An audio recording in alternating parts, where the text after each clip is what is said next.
आप सबका स्वागत है मेरे YouTube चैनल एजुकेशनल वीडियोस पर। आज हम पढ़ने जा रहे हैं भारतीय चित्रकला के इतिहास में चैप्टर 5 का पार्ट 3। हम चैप्टर 5 के first and second part complete कर चुके हैं। आज है चैप्टर 5 का पार्ट 3। तो पढ़ते हैं अजंता के मूर्ति शिल्प। भारतीय मूर्तिकला के इतिहास में अजंता के शिल्प का अपना विशिष्ट स्थान है। दक्कन की शिल्पकला के विकास क्रम में तो यह मूर्तियां मील के पत्थर का कार्य करती हैं। आगे बढ़ते हैं। शिल्प का विकास और शैली। अजंता के सभी शैलगृह निर्माण शैली की दृष्टि से वस्तुतः मूर्तिकला के उदाहरण हैं और इस दृष्टि से यह गुफाएं और इनसे प्राप्त शिल्प एक ही सिक्के के दो पहलू कहे जा सकते हैं। इस प्रकार शैल स्थापत्य एवं शिल्प के अन्य उदाहरणों की भांति अजंता के स्थापित और शिल्पी पृथक न होकर अभिन्न थे। शैल स्थापत्य में काष्ठ स्थापत्य के तत्वों का एकीकरण इस तथ्य का द्योतक है कि यह स्थपति शिल्पी मुख्यतः बढ़ाई थे। इन शैलगृहों और उनके शिल्प के निर्माण में स्थपतियों और बढ़ाइयों के अतिरिक्त सुनारों और दंतकारों ने भी महत्वपूर्ण भूमिका निभाई है। अजंता का शिल्प वास्तव में मूर्तिकला की उस दक्कनी परंपरा का ही विकसित रूप है जिसका उदय सातवाहन काल में हुआ था तथा जिसके श्रेष्ठ उदाहरण प्रचुर परिमाण में महाराष्ट्र के बौद्ध शैलगृहों में बिखरे पड़े हैं। किंतु अजंता की भौगोलिक स्थिति कुछ ऐसी है कि उसकी मूर्तिकला समकालीन उत्तर और दक्षिण भारतीय कला परंपराओं के प्रभाव से अछूती नहीं रह सकी। गुप्त वाकाटक काल भारतीय कला का स्वर्णयुग माना जाता है तथा इस काल के विकसित अजंता का शिल्प स्वर्णयुगीन दक्कनी कला का श्रेष्ठतम प्रतिनिधि है। उत्तर भारतीय प्रभाव के कुछ स्पष्ट प्रमाण अजंता में प्राप्त होते हैं। चौथी गुफा के गर्भगृह में निर्मित भगवान बुद्ध की प्रतिमा की पीठिका पर उत्कीर्ण एक लेख में कहा गया है कि यह शिल्प विहार स्वामी अभयनंदी के पुत्र माथुर का दान था। माथुर, जैसा कि उसके नाम से प्रतीत होता है, संभवतः मथुरा का निवासी था। मथुरा उत्तरी भारत में ईसा के पूर्व की कुछ शताब्दी में वैदिक हिंदू, जैन तथा लोक धर्मों के साथ साथ बौद्ध धर्म एवं कला का एक अतिशय महत्वपूर्ण केंद्र था। यह अनुमान करना स्वाभाविक है कि उत्तर भारतीय कला का प्रभाव किसी न किसी रूप में अजंता पर पड़ा होगा। इसी भांति सारनाथ की गुप्तकालीन शिल्पकला का प्रभाव महाराष्ट्र के 5वीं-6वीं सदी के कई कला केंद्रों की मूर्तिकला के परिलक्षित होता है। अजंता की 6वीं, 19वीं और 26वीं गुफाओं के गृह मुख पर खोदी गई बुद्ध की स्थानक मूर्तियां सारनाथ की गुप्तकालीन शिल्पकला की प्रमुख विशेषताएं परिष्कृत शिल्प संयोजन तथा आत्मिक सौंदर्य की अभिव्यक्ति से अनुप्राणित हैं, किंतु ऐसे उदाहरण विरले हैं तथा इन पर जो भी उत्तरी प्रभाव परिलक्षित होता है वह केवल कतिपय प्रमुख विशेषताओं तक ही सीमित है। अन्यथा अन्य अधिकांश मूर्तियों की भांति यह भी दक्कन की शिल्प परंपरा के विकसित रूप का प्रतिनिधित्व करती हैं। आकृति का भारीपन एवं स्थूलता जो इन मूर्तियों का एक प्रमुख विशिष्ट है, इन्हें महाराष्ट्र के शैलगृहों में उपलब्ध पूर्ववर्ती यक्ष मूर्तियों से संबंध करती है। ऐसा प्रतीत होता है कि यहाँ महायान काल में जब बौद्ध धर्म में प्रतिमाओं की पूजा आरंभ हुई, इन यक्ष मूर्तियों का विकास बुद्ध एवं बौद्धिस्तवों की मूर्तियों में हुआ। प्रस्तुत संदर्भ में यह उल्लेखनीय है कि मथुरा की प्राचीनतम बुद्ध एवं बौद्धिस्तव मूर्तियों का विकास भी स्थानीय यक्ष प्रतिमाओं से ही हुआ है। आरंभिक बुद्ध प्रतिमाओं के दोनों ओर एक एक चामरधारी बौद्धिस्तव की प्रतिमा उत्कीर्ण की गई है, जो कालांतर में बौद्धिस्तव पद्मपाणि तथा बौद्धिस्तव ब्रजपाणि के रूप में विकसित हुई। इन मूर्तियों के एक हाथ में चामर के स्थान पर यथाक्रम पद्म तथा ब्रज लांछनों का अंकन किया जाने लगा, जो प्रतिमा लक्षण की दृष्टि से निश्चित किए गए थे। इसी भांति आसन के सम्मुख भाग पर पहले जहां धर्मचक्र के दोनों ओर बैठे हरण बनाए गए हैं, वहां कुछ काल बाद की प्रतिमाओं में भगवान बुद्ध का प्रथम प्रवचन सुनने वाले 5 भिक्षुओं का अंकन भी दृष्टिगोचर होता है और आगे चलकर धर्म उपदेश सुनने वाले भिक्षुओं एवं उपासकों के शिल्प ही नहीं अपितु संगीत और नृत्य प्रतिमाओं की गर्भगृह की शोभा बढ़ाने लगी। बुद्ध का सादा आसन क्रमश सिंह, मकर, व्याल, हाथी, कुब्ज मानव आकृतियां तथा नक्शियों से अलंकृत होता गया और वह अब बुद्ध के ब्रजासन के स्थान पर इंद्र का वैभवशाली भव्य सिंहासन प्रतीत होता है। अजंता की सबसे प्राचीन बुद्ध प्रतिमा 11वीं और छठी पहली मंजिल तथा 16वीं गुफा में है। ये मूर्तियां पर्वतीय काल की मूर्तियों की भांति भित्ति से सटी न होकर कुछ हटी हुई उत्कीर्ण हैं, जिससे इनके चारों ओर प्रदक्षिणा की जा सके। 11वीं गुफा की प्रतिमा का सिंहासन अप्रभावलय एक स्तूप से जुड़ा है, जो स्तूप पूजा की समाप्ति तथा प्रतिमा पूजन के आरंभ के बीच संक्रमण काल का परिचायक है। उपयुक्त विवेचन से यह स्पष्ट है कि अजंता की शिल्पकला शैली की दृष्टि से स्वतंत्र रूप से अंकुरित और विकसित हुई। वाकाटक काल के समस्त संभावित संस्कृति तथा राजनीतिक संबंधों तथा संपर्कों को स्वीकारते हुए भी यही मानना अधिक समीचीन प्रतीत होता है कि अजंता की शिल्पकला स्थानीय शिल्पकारों का प्रत्यय है, बृह आयत नहीं। गुफा की दीवारों, स्तंभों और छतों की भांति इन मूर्तियों पर भी पलस्तर की एक तह देकर चित्रांकन किया गया था। पलस्तर और रंग क्रम के अवशेष आज भी गुफा संख्या 1, 2, 16 तथा 17 में प्राचुर परिमाण में देखे जा सकते हैं। चित्रक्रम के फलस्वरूप इन मूर्तियों का आकर्षक कुछ अनूठा ही रह गया, जिसकी आज कल्पना भी संभव नहीं है। पलस्तर और चित्रण की अनुपस्थिति में इन शिल्पों का वास्तविक मूल्यांकन संभव नहीं है, क्योंकि रंग क्रम के कारण शिल्पी की त्रैमासिकता तथा परिप्रेक्ष्यता में असाधारण वृद्धि हो जाती है। विषय वस्तु की दृष्टि से अजंता की मूर्तियों मुख्य रूप से बौद्ध स्तंभ, व्यंतर देवता, मिथुन तथा अलंकरणों में विभक्त की जा सकती हैं। इन्हीं संक्षेपित चर्चा या अप्रासंगिक न होगी। पहला है बौद्ध प्रतिमाएं। महायान काल में बौद्ध प्रतिमाओं का निर्माण प्रारंभ हुआ। हीनयान काल में पूजा अर्चना हेतु चैत्यगृह बनाए जाते थे, जिनमें बौद्ध के महापरिनिर्वाण का प्रतीक स्तूप निर्मित किया जाता था। महायानियों ने चैत्यगृहों का निर्माण तो जारी रखा ही, किंतु इसके साथ ही बिहारों में पिछले छोर पर गर्भगृह खुदवाकर उनमें बुद्ध प्रतिमा का निर्माण भी करवाया। महायान चैत्यगृहों में बुद्ध के जीवन के विविध प्रसंगों के शिल्पांकन के अतिरिक्त स्तूप के सम्मुख भाग पर भी बुद्ध प्रतिमाएं बनाई जाने लगी। बिहारों के गर्भगृह में स्थापित भगवान बुद्ध की प्रतिमा प्राय चामरधारी बौद्ध स्तंभों की स्थानक प्रतिमा के मध्य धर्मचक्र परिवर्तन मुद्रा में ब्रजासनस्थ उकेरी गई है। विकसित उदाहरण में आसन के सम्मुख भाग पर 2 हरिणियों के मध्य धर्मचक्र का तथा हरिणियों के पीछे अंजलि मुद्रा में श्रोताओं का अंकन पाया जाता है। यह शिल्पांकन बुद्ध तब प्राप्ति के पश्चात मृगदाव या सारनाथ में भगवान बुद्ध द्वारा दिए गए प्रथम प्रवचन का प्रतीक है, जिसके द्वारा भगवान बुद्ध ने धर्मचक्र का प्रवर्तन किया था। गुफा संख्या 19 के कुछ कोष्ठों तथा 26वीं गुफा के स्तूप के सम्मुख भाग पर प्रलम पादासन तथा धर्मचक्र परिवर्तन मुद्रा में बैठे बुद्ध का अंकन है। 19वीं गुफा में स्तूप के सम्मुख भाग में अव्य मुद्रा में खड़े बुद्ध की प्रतिमा का अंकन है। गुफा संख्या 9 के मुहार या सम्मुख भाग पर चैत्य वातायन के बगल में गुफा संख्या 19 के सम्मुख भाग में गुफा संख्या 6 के गर्भगृह में तथा गुफा संख्या 26 के विभिन्न भागों में निर्मित बहुसंख्या प्रतिमाओं में स्थानक तथा विभिन्न मुद्राओं में बौद्ध का अंकन किया गया है। गुफा में बुद्ध के जीवन से समृद्ध कुछ प्रसंगों जैसे मार का आक्रमण, श्रावस्ती का चमत्कार जो गुफा संख्या 7 में भी अंकित है, महापरिनिर्वाण आदि का अंकन किया गया है। स्तूप पर बौद्ध प्रतिमा का अंकन मूलतः गांधार प्रदेश में आरंभ हुआ तथा महायान संप्रदाय के प्रचार प्रसार के साथ साथ अन्य प्रदेशों में लोकप्रिय होता गया। अजंता के बिहारों में गर्भगृह में भगवान बुद्ध के भव्य तथा विशाल शिल्पांकनों के साथ ही कभी कभी वरद मुद्रा में चीवर धारण किए स्थानक मूर्तियां गुफा संख्या 4 तथा 6 के अंतराल में हैं तथा अव्य मुद्रा में मुचलिंद नाग के साथ 6वीं गुफा के गर्भद्वार पर ब्रजासनस्थ मूर्ति के चारों ओर सुविधाजनक स्थलों पर चौखट के रूप में विविध मुद्राओं में उनकी छोटी छोटी मूर्तियों के निर्माण की पद्धति भी प्रचलित थी। गर्भगृहों में स्थापित बुद्ध की भव्य प्रतिमाएं उड़ते हुए मालाधारी गंधर्वों तथा चामरधारी बौद्ध स्तंभों के मध्य ब्रजासन तथा धर्मचक्र परिवर्तन मुद्रा में बैठी और शांत एवं करुणामय भावों से हैं। शिला में निर्वेद का ऐसा सजीव संयोजन शिल्पकार भी अद्भुत क्षमता का परिचायक है। सेकंड है बौद्ध स्तंभ। महायान संप्रदाय में बौद्ध स्तंभों की पूजा बहुत लोकप्रिय हुई।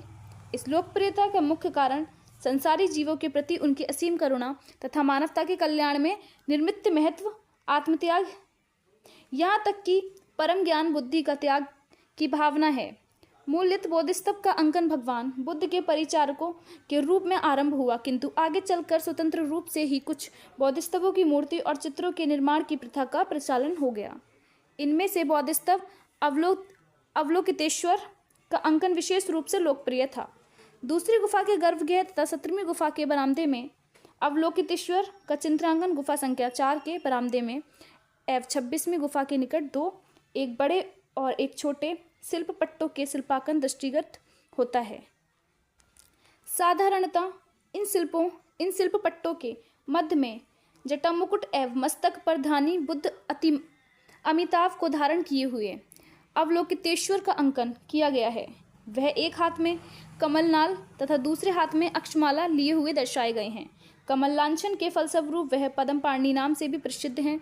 दोनों ओर निर्मित 4 छोटे प्रकोष्ठों में उन्हें अपने भक्तों की विभिन्न प्रकार के भयों से रक्षा करते हुए प्रदर्शित किया गया है। यह वह अष्टवह कहलाते हैं तथा इनमें यात्रा के दौरान अनुभूत विविध कठिनाइयां तथा रोग, चोर, डाकू, अग्नि, सिंह, हाथी, सांप, बाण, प्रोतवंश आदि का समावेश है। यात्रा की इन विपत्तियों से रक्षक होने के कारण भूमार्ग एवं जल मार्ग से यात्रा करने वाले व्यापारियों को बोधिसत्व अवलोकितेश्वर की ओर विशेष रूप से आकर्षित होना स्वाभाविक ही था। अजंता के शिल्प पट्टों में बहर से भागते हुए मनुष्य तथा इनका पीछा करते हुए हाथी और सांप, बाघ आदि वन्य पशु तथा चोर, डाकू, भूत प्रेत आदि अंकित दृष्टिगत होते हैं। कहीं कहीं अग्निकुंड तथा शतविशित नौकाएं भी अंकित पाई जाती हैं।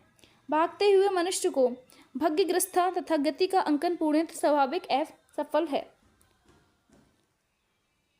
अवलोकितेश्वर के शिल्पपट्ट पश्चिम भारत के अन्य महायान कालीन शैलग्रामों में भी बड़े संख्या में उपलब्ध होते हैं।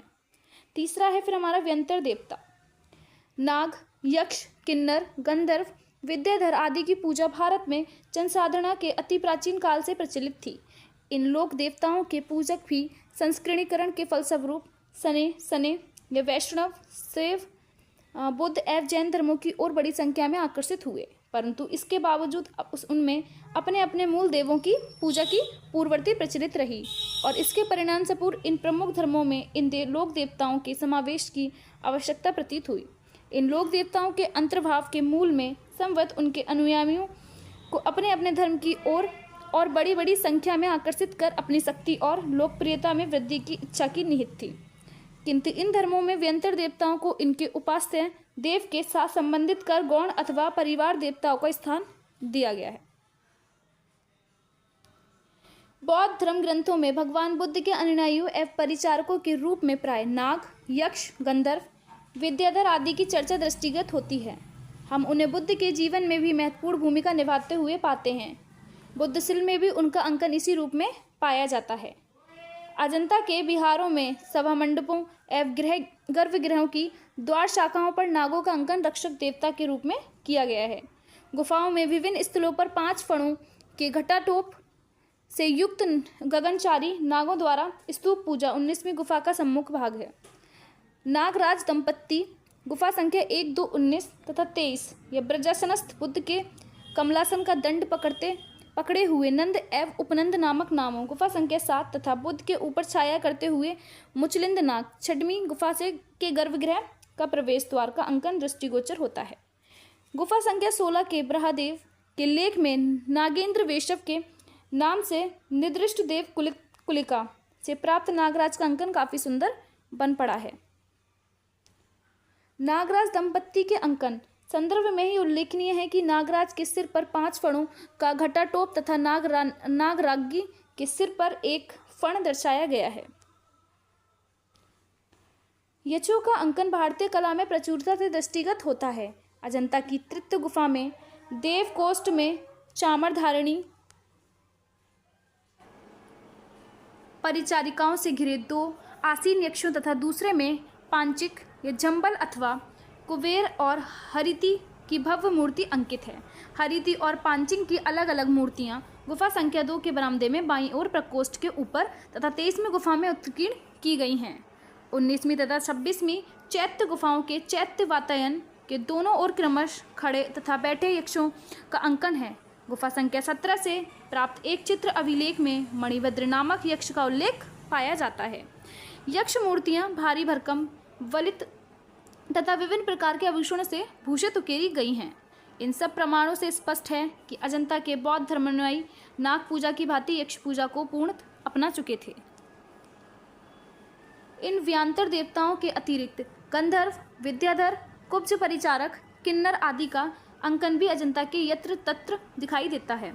बुद्ध के प्रभावलय के दोनों ओर माला लिए विद्याधर प्राय उड़ते हुए अंकित मिलते हैं।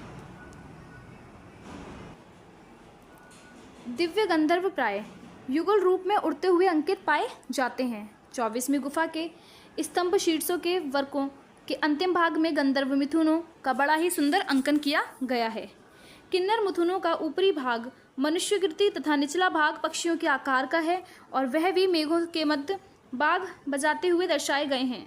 16वीं गुफा की छत यक्षों, गंधर्वों और किन्नरों पर आधारित दिखाई गई है। गंधर्वों के संगीत की ताल रखते हुए वाग्धारी गणों का अंकन भी दृष्टिगत होता है। मंदिरों की द्वार शाखाओं के दोनों ओर गंगा तथा यमुना की प्रतिमाएं उत्कीर्ण करने की प्रथा गुप्तकालीन स्थापत्य एक प्रमुख विशेषता है। प्रतीत होता है कि अजंता के कलाकारों तक इन नदी देवियों के रूह प्रतिमा लक्षण नहीं पहुंच पाए थे।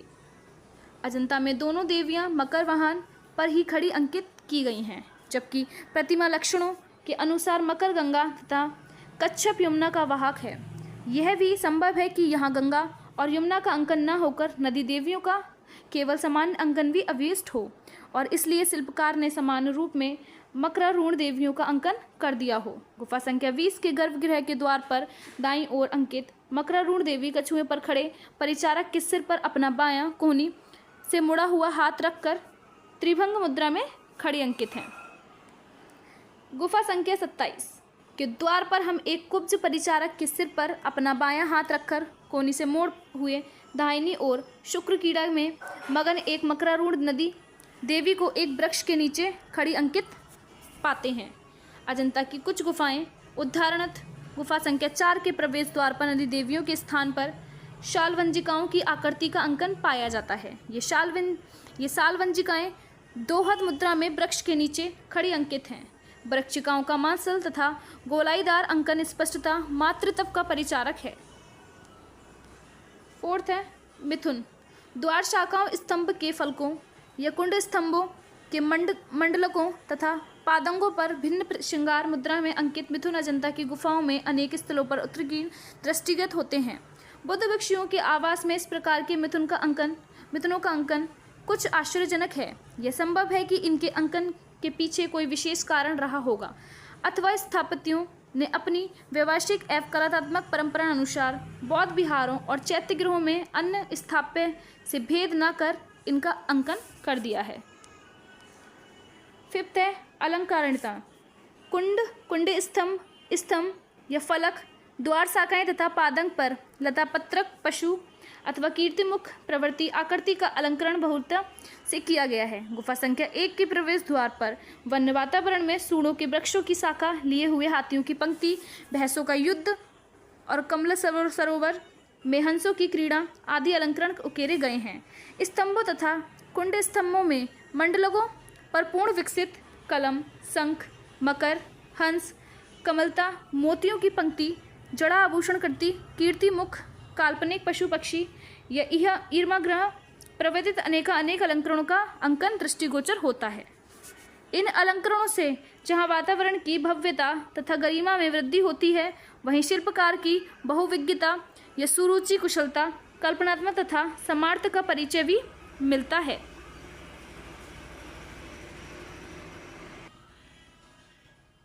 अजंता के शिल्प के इस संक्षिप्त विवेचन के पश्चात कुछ विशिष्ट शिल्पांकनों का विवरण प्रस्तुत किया जा रहा है। आगे हम पढ़ते हैं शिल्प वर्ण। आसनस्थ बुद्ध। गुफा संख्या 1 के गर्भगृह में बुद्ध की 3/4 गहराई में उकेरी भव्य प्रतिमा निर्मित है। उत्तर संघ धारण किए हुए बुद्ध ब्रजासन में धर्मचक्र परिवर्तन मुद्रा चित्र 41 में बैठे हैं। उनके नेत्र निमीलित हैं तथा सिर पर घुघराली अलंकों का उष्णीयुक्त जटाभार है। आसन पर सम्मुख भाग में चक्र के ये रहा चित्र 41 अजंता से प्राप्त है। अजंता की गुफा संख्या फर्स्ट से आसनस्थ बुद्ध।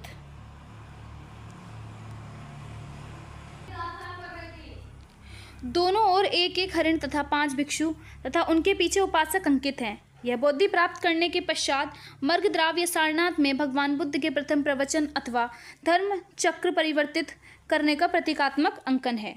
इन 5 भिक्षुओं को धर्मोपदेश कर बुद्ध ने संघ की स्थापना की थी। धर्म चक्र परिवर्तन मुद्रा में भगवान बुद्ध को मध्यम मार्ग का उपदेश देते हुए तथा अपनी उंगलियों से सिद्धांत की गणना करते हुए अंकित किया गया है। बौद्ध के सिर के पीछे प्रभावलय तथा दोनों ओर उड़ते मालाधारी विद्याधर बनाए गए हैं। आसन के दाईं और बाईं ओर चंबल लिए हुए बौद्ध स्तंभ खड़े हैं। विद्याधरों तथा बौद्ध स्तंभों के भिन्न अंग वैविध्यपूर्ण जड़ाऊ आभूषणों से सज्जित हैं। शांत मुख मुद्रा जिससे दया और करुणा प्रस्फुटित होती है। मैं बैठी भगवान की विशाल प्रतिमा, परिचारकों की अभिजात्यपूर्ण वेशभूषा तथा आसन पर उत्कीर्ण आकृति और प्रभाव मंडल की प्रभावपूर्ण उकेरी गर्भगृह के वातावरण में एक अनूठी भव्यता भर देती है, जो दर्शक को अन्यासा की भावभूतित कर देती है। सिद्धार्थ के जीवन के कुछ प्रसंग। राजकुमार सिद्धार्थ को संन्यास स्वभाव से विदित करने के उद्देश्य से राजा शुद्धोधन ने उन्हें अतिशय विलासपूर्ण वातावरण में रखा था, किंतु सिद्धार्थ हर समय चिंतनशील हो संसार के कष्टों से दूर रहने के उपाय का विचार करते रहते थे। एक बार भ्रमण करते हुए रोगी, बूढ़े, मृत सन्यासी को देखकर उनके मन में एक अदम्य जिज्ञासा जाग उठी, जिसका उत्तर खोज निकालने के लिए उद्देश्य से उन्होंने सर्वस्त्र त्याग कर महाविनिष्क्रमण किया। प्रथम गुफा के प्रवेश द्वार के बाईं ओर की कोठरी के ऊपर 3 पट्टिकाओं में इन प्रसंगों का अंकन है। ऊपरी पट्टिकाओं में अमोदपूर्ण वातावरण के सिद्धार्थ, मध्य में विभिन्न दृश्यों का दर्शन तथा निम्न भागों में चैत्य वातायनों में माला लिए खड़ी कुंज मानव आकृतियां अंकित हैं। एक शीर्ष और 4 कायायुक्त हरिण। गुफा संख्या 3 के एक स्तंभ में फलक पर शिल्पकार ने अद्भुत क्षमता का परिचय दिया है और 4 हिरणियों का अंकन किया है, जिनका एक ही सामान्य सिर है। प्रत्येक काया के साथ सिर बिल्कुल स्वाभाविक रूप से जुड़ जाता है। हरिति तथा पांचिक। गुफा संख्या 2 के गर्भगृह में दाईं ओर के कोष्ठ में हरिति तथा पांचिक चित्र 42 का मनोहर तथा भव्य शिल्पांकन है। वाम ललितासन में बाईं जगह पर एक बालक तथा दाहिनी हाथ में 2 पदयुक्त रस्सियों लिए हरिति एवं उसके बाईं ओर दाहिनी हाथ में 20 पूरत लिए बैठे। यह चित्र 42 जो अजंता गुफा संख्या 2 से प्राप्त है। हरिति एवं पांचिक का पांचिक अंकित है। पृष्ठभाग में ऊपर दाईं ओर बुद्ध से क्रुद्ध मुद्रा में अपने पुत्र के विषय में घुटने टेक कर हरिति उकेरी गई है। दोनों ओर 2 चामरधारिणियों खड़ी हैं तथा निचले भाग में विभिन्न क्रीड़ाओं तथा अध्ययन में मगन बालक सबसे दाईं ओर छड़ी लिए शिक्षक अंकित। हरिति और पांचिक के मध्य एक स्त्री अपने दाईं हाथ में कमल एवं बाईं हाथ में तोता लिए खड़ी है। हरिति विशिष्ट प्रकार के भारी केशकलाप, चूड़ामणि युक्त पट्ट, भारी कुंडल या आमल कमणियों, फलकों तथा कई लड़ों के मुक्ताहार, केयूर, कटक तथा पादकटक से भूषित है। पांचिक जड़ाऊ किरीट, ये ग्रेव्यक, मुक्ता युग, पवित्र, सर्पाकार विलय, उदरबंध तथा कटक से सज्जित है। बालकों के अंकन से युक्त निचला दृश्य 3 भागों में बांटा जा सकता है। बाईं ओर 5 बालकों का समूह है जो मेषयुक्त का आनंद लूट रहे हैं। 2 बालक एक और 3 दूसरी ओर अपने अपने मेढ़े को उकसा रहे हैं। मध्य में 2 बालक कुश्ती लड़ने के पैंतरे में आलीड़ तथा प्रत्यलीड़ मुद्रा में दोनों हाथ सामने किए खड़े हैं। दाईं ओर 3 बालक फलक लिए हुए लिखने में मगन हैं। शिक्षक चौकी पर वाम ललितासन में बैठे हुए हैं। हरिति मूल्यत एक लोक देवी थी जो बालकों का अनिष्ट करती थी। कालांतर में इसकी बालकों की हितकरिणी देवी के रूप में स्थापना हो गई और बुद्ध धर्म में इस लोक देवी का समावेश कर लिया गया। इस संबंध में कथा यह है कि हरिति राजगृह की यक्षी थी। वह दूसरों के बच्चे खा जाती थी। एक बार भगवान बुद्ध ने स्वयं अपने बच्चे पियंकर को छुपा लिया। हरिति बहुत क्रोध हुई, किंतु बुद्ध द्वारा उपदेश देने पर तथा पुत्र वियोग की व्यथा अनुभव करने पर उसने बच्चे खाना छोड़ दिए तथा बाल संगोपन शुरू कर दिया तब से बालकों की अधिष्ठात्री देवी के रूप में उसकी पूजा होने लगी। हरिति की मूर्ति बच्चों के साथ अंकित की जाती है। पांचिक कुबेर का बुद्ध संस्करण है।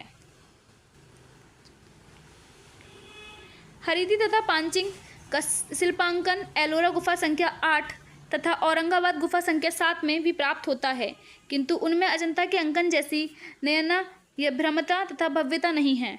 श्रावस्ती का चमत्कार।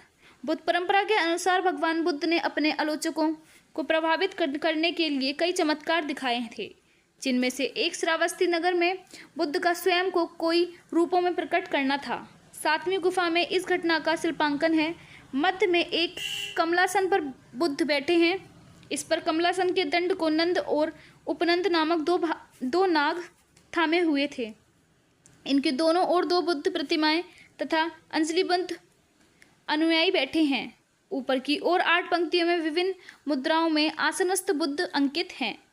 यह कथा दिव्यावदान में विस्तृत रूप से वर्णित है। श्रावस्ती के इस चमत्कार का शिल्पांकन अजंता की 26वीं गुफा में तथा कन्हेरी और औरंगाबाद की गुफाओं में भी उपलब्ध है। प्रलंब पादानस्थ बुद्ध। 16वीं गुफा के गर्भगृह में निर्मित इस भव्य मूर्ति में बुद्ध दोनों पैर जमीन पर टिके हुए सिंहासन पर बैठे हैं। दोनों ओर सिंह, व्याल तथा मकरमुख बने हैं। बुद्ध के पीछे भव्य चमारधारी बोधिसत्व खड़े हैं। बुद्ध चीवर पहने गंभीर भावभंगिमा में धर्मचक्र प्रदन मुद्रा चित्र 14:3 में अंकित हैं, जबकि बोधिसत्व किरीट, सर्पाकर, केयूर, यष्ट, जड़ाऊ हार प्रवृत्ति आभूषण से अलंकृत हैं। व्याल तथा मकर का अंकन भी बहुत कुशलता तथा गहराई से हुआ है।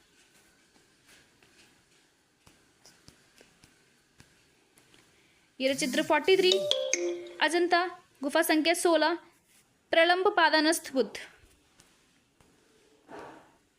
महापरिनिर्माण। 26वीं गुफा की बाईं ओर की भित्ति में भगवान बुद्ध महापरिनिर्माण चित्र 14:4 के दृश्य का भावांकन है। एक विशाल प्रयक पर बुद्ध दायां हाथ सिरहाने रखे निश्चेष्ट लेटे अंकित हैं। यह प्रतिमा लगभग 7 मीटर लंबी है। आकाश के देव पुष्प वृष्टि कर रहे हैं। प्रयक के नीचे शोक सागर में डूबे हुए निश्चगण बैठे हैं। बुद्ध के सिरहाने तथा पैताने एक एक वृक्ष अंकित है। बुद्ध के मुख पर असीम तृप्ति का भाव है। वेशभूषा अन्य अंकनों की भांति है। उनके सिरहाने एक तोषक रखा है। प्रयक के पाए खराद कर बनाए गए प्रतीक होते हैं। यह विशाल शिल्प मन में श्रद्धा का भाव जागृत करता है। यह दृश्य पावा नगर के समीपस्थ सालवन में भगवान बुद्ध के निर्माण का है। सालवन के प्रतीक स्वरूप दोनों ओर 2 वृक्ष अंकित हैं। नीचे विभिन्न स्थितियों में बैठे भिक्षु भिक्षुणी विषाद व्यक्त करते हुए अंकित किए गए हैं। पैताने पर खड़े भिक्षु का अभिज्ञान भगवान बुद्ध के पट्ट शिष्य आनंद से किया जाता है। यह प्रतिमा सिर तथा निचले कई स्थानों पर चिटक गई है, किंतु शिल्प। यह चित्र 44 अजंता गुफा की 26 से प्राप्त हुआ है। महापरिनिर्माण मूर्ति शिल्प के सम्मुख लेकर की भव्यता अपना पूर्ण प्रभाव डालने में अब भी समर्थ है। बुद्ध के विशाल आध्यात्मिक व्यक्तित्व का प्रतीकांतन अंकन, उनके चेहरे का शांत निर्वेद भाव तथा भिक्षु भिक्षुओं का अवसाद सशक्त रूप में उभर आया है। मार विजय का शिल्पांकन गुफा संख्या मार विजय का शिल्पांकन गुफा संख्या 26 में महापरिनिर्माण के दृश्य के आगे किया गया है। इस दृश्य का संयोजन भी शिल्पी की कुशलता का परिचारक है। मध्य में भूमि स्पर्श करते हुए ब्रजासनस्थ भगवान बुद्ध, बाईं ओर मार महाराज, ऊपर दोनों ओर बुद्ध पर झपटते मार के दानवकार सैनिक तथा निचले भाग में नृत्य संगीत से बुद्ध के निश्चय को डगमगाते के प्रयास में प्रवृत्त मार कन्याओं का अंकन किया गया है। सभी आकृतियों में हम अनुरूप भावव्यक्ति पाते हैं। बुद्ध की दृढ़ता तथा सौम्यता, मार की निराशा, भयानक मार सैनिकों की रुद्रता तथा आवेश और मार कन्याओं की विविध ललित्यपूर्ण मनोहरी मुद्राएं शिल्पकार के सफल शिल्पांकन की स्तुति में प्रशंसित उद्गारों का एक ज्वार सा उठा देती हैं। त्रिभंग मुद्रा में थिरकती नृत्यलीन एक मार कन्या तथा मृदंग बजाती और तालियां से ताल देती अन्य कन्याओं का विशिष्ट हाव भाव तथा पूरे व्यूरों के साथ करने में शिल्पकार ने कितनी साधना की होगी, यह प्रत्यक्ष कृति से ही सिद्ध हो जाता है। नागराज दंपत्ति। गुफा संख्या 19 के ब्रहा भाग में बाईं ओर की दीवार में एक नागराज तथा नागरानी चित्र 45 का बहुचर्चित तथा प्रसंगित शिल्प खुदा हुआ है। नागयुल्क एक चौकी पर महाराज लीलासन में बैठे अंकित हैं, जो प्रतीकात्मक रूप से पर्वत का अंकन है। नागराज के दाईं ओर चामरधारिणी परिचारिका खड़ी हैं तथा बाईं ओर नागरानी बैठा अंकित है। 7 फन वाले नाग के घटाटोप, जड़ाऊ, किरीट, मुकुट या रतन कुंडल, मुक्तायुग, पवित्र, केयूर, कटक तथा ग्रेव्यक से अलंकृत नागराज आसन पर रखे दाहिनी पैर के घुटने पर हाथ रखे अंकित हैं। इस हाथ के खंडित हो जाने से उसमें धारण की हुई वस्तु के विषय में अनुमान करना कठिन है। नागरानी के बाएं हाथ में कमल, नागरानी एक नागफण, अलंकृत केश भार, कुंडल या हार गुच्छ, कटक या पादक तक आदि आभूषण से सुशोभित हैं। यह मूर्ति सशक्त भाव व्यंजना तथा अंगों के सानुपातिक लक्षण के कारण अजंता के शिल्प के अत्यंत सुंदर उदाहरणों में गिनी जाती हैं। बुद्ध, राहुल और यशोधरा। 19वीं गुफा के दाईं ओर कपिलवस्तु में बुद्ध का आगमन तथा राहुल और यशोधरा के समकक्ष भिक्षा पात्र लेकर खड़े होने का दृश्य उत्कीर्णित है। चित्रकारों की भांति शिल्पियों को भी इस दृश्य को अंकित करने में अद्भुत सफलता प्राप्त हुई। ये रहा चित्र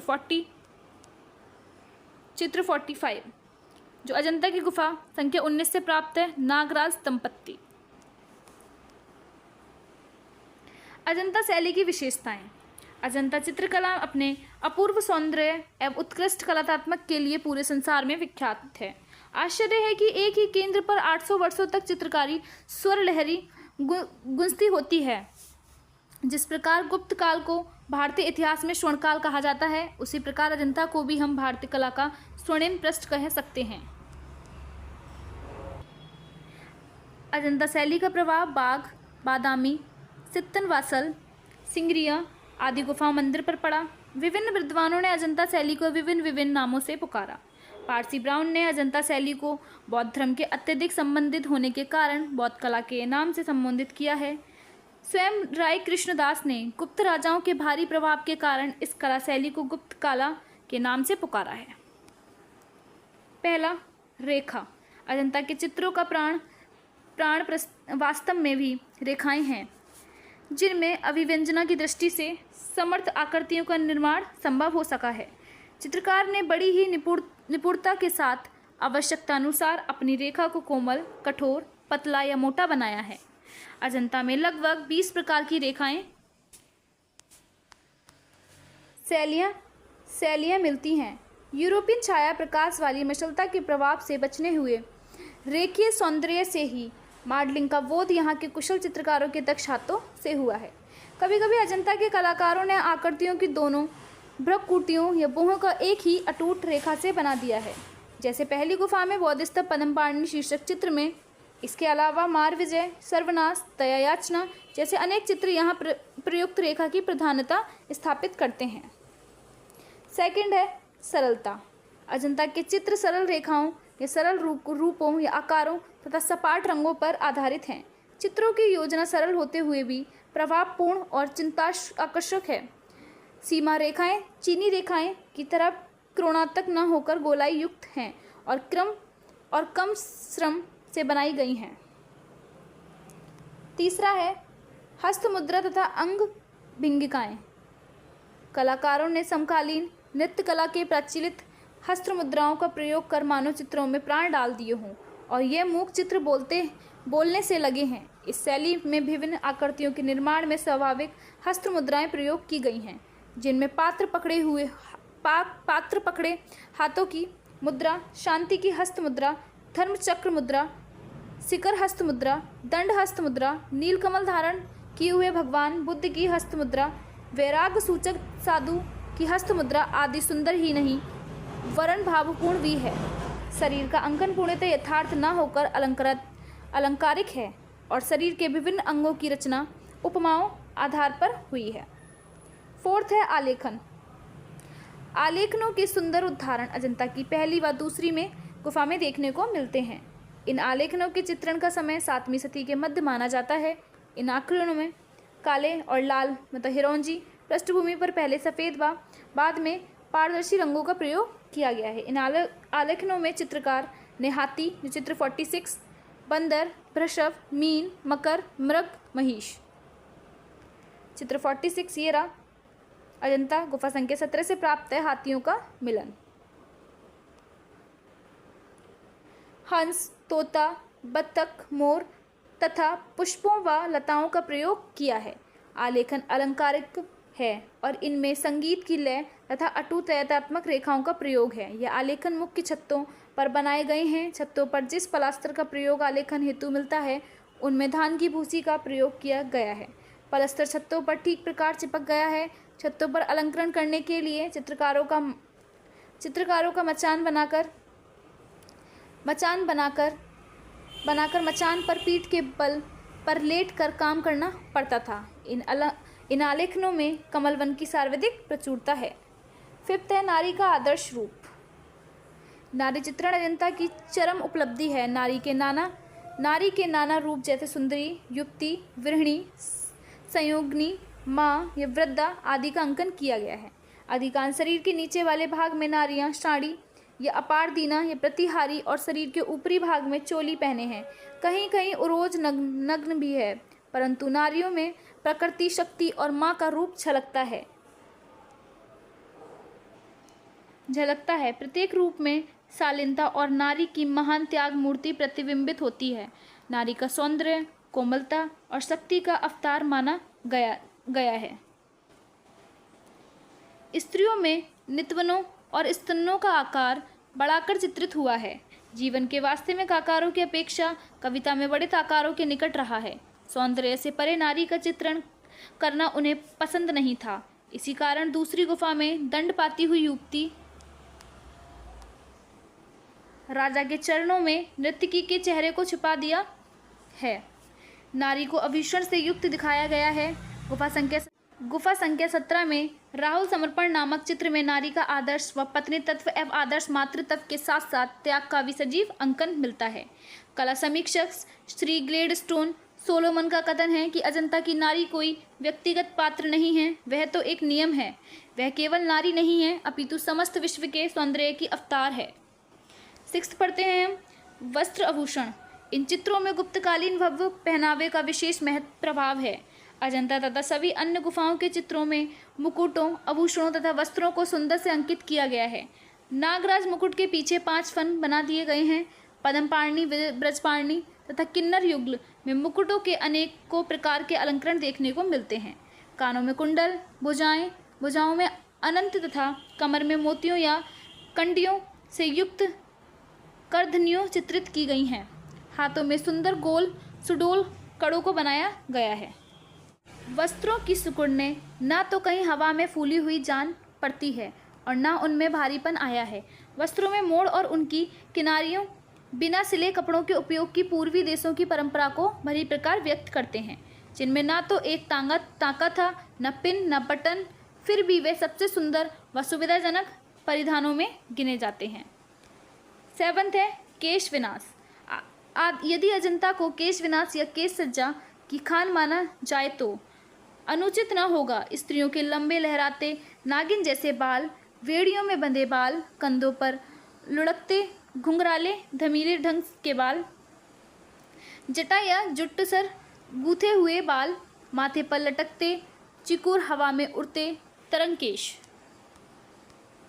खुले हैव झटके हुए कुंतल केश, जूड़ों में बंधे केश आदि अनेक प्रकार के केश सज्जा को अनोखा रूप दिया गया है।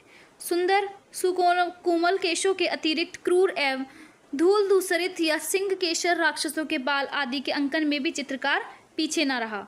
8 है भाव प्रदर्शन के लिए चित्रकार ने हस्त मुद्राओं तथा अंग भंगिमाओं का सहारा लिया और इनके द्वारा मूक चित्रकृति को कलाकार ने वाणी प्रदान की है। भव्य, शांति, हर्ष, श्रृंगार, रौद्र, उत्साह आदि भावों को चित्रकार ने बखूबी दर्शाया है। भाव की दृष्टि से राजा के चरणों में नृत्य की पदमपाणि, वेशांतर जातक तथा मार विजय उत्तम चित्र उदाहरण हैं। 9th है परिप्रेक्ष्य। अजंता के चित्रकारों ने भावना और कल्पना के महत्व को स्थापित करने के लिए काल्पनिक परिप्रेक्ष्य का चुनाव किया है। कलाकारों ने चित्र में प्रयुक्त अनेक कला आकृतियों का समान अनुपात से अधिक बड़ा या छोटा बनाकर उनके पद व महत्व तथा आध्यात्मिक उत्थान को व्यक्त किया है। इस प्रकार का उत्तम उदाहरण अजंता की गुफा संख्या 17 का राहुल समर्पण नामक चित्र है, जिसमें कमल पर खड़े भगवान बुद्ध की आकृति को यशोधरा की आकृति से अनुपात में बहुत बड़ी बनाई गई है और यह आकृति भवन के बराबर है। अजंता का चित्रकार योगी के समान एक ही स्थान पर बैठे बैठे ध्यान या समाधि के द्वारा समस्त संसार या सृष्टि का अवलोकन कर लेता था और चित्रांकित कर देता था। 10th है चित्रों की विशालता व योजना। अजंता के चित्रों में मुख्य आकृति को कुछ बड़े आकार का होने के कारण सरलता से पहचाना जा सकता है।